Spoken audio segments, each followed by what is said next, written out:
ভোটের এক ধরনের আমেজ তৈরি হয়েছে কয়েকদিন ধরেই ছিল। আজকে সর্বোপরি ভোট গ্রহণ শুরু হয়েছে। পরিবেশটা কেমন দেখছেন আপনারা যারা ভোটার আছেন? সব মিলে পরিস্থিতি কি এখন? পরিবেশটা খুব ভালো,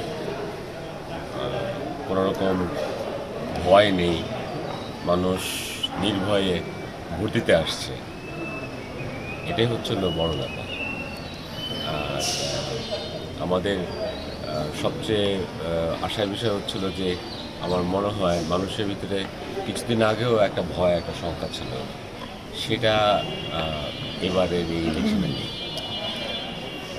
আমরা আসলে জাতীয় নির্বাচনকে যেভাবে দেখেছি যে ভয় শঙ্কা, সেটা এখন নেই। এই যে জাতীয় নির্বাচন পরে এই নির্বাচনের ভিতরে একটা পার্থক্য তৈরি হয়ে গেছে। পার্থক্য তৈরির কারিগরটা কি এবং কেন এই পার্থক্যটা আসলে এটা আপনারা সবাই জানেন কারিগরটা কি। আমাদের ফরিদপুর দিনের আমাদের মাননীয় সংসদ সদস্য একে আজাদ, আসলে এই পরিবেশটা উনি তৈরি করেছে।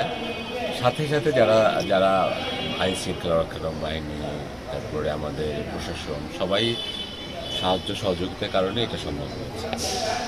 তো এটা আমরা চাই ইনশাল্লাহ এটা চলতে থাকবে।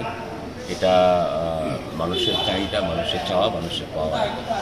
সো আমাদের আসলে সবারই আমাদের আশা যে আকাঙ্ক্ষার প্রতিফলন আমাদের এমপি সাহেব, আমাদের মাননীয় এমপি সাহেব, সেটা আসলে আমরা মানুষের সাথেও কথা বলেছি, তাদের ভিতরে আসলে শঙ্কা নেই, ভয় নেই, তবুও ভোটার উপস্থিতি কম। সেটার পিছনে আসলে এটা আসলে জাতীয় ইলেকশন না, তারপরে কিছুদিন আগে জাতীয় ইলেকশন হয়ে গেল। আমার মনে হয় আজকে তো সকাল থেকে বৃষ্টি, মেঘলা আকাশ ছিল। আমার মনে হয় 12টা-1টার দিকে লোকজন আসবে, আমি আশা করি। ভালো লাগছে। আলহামদুলিল্লাহ, ভোটের পরিবেশ খুবই ভালো এবং খুব নিরিবিলি এবং শান্তিপূর্ণভাবে আমরা ভোট দিতে পারতেছি। কোনো ঝামেলা নাই এবং ভোটার লিস্ট যে খুঁজতেও কোনো ঝামেলা নেই, সবাই সহযোগিতা করতেছে। আলহামদুলিল্লাহ, খুব ভালো। কেমন লাগছে? খুব ভালো লাগছে।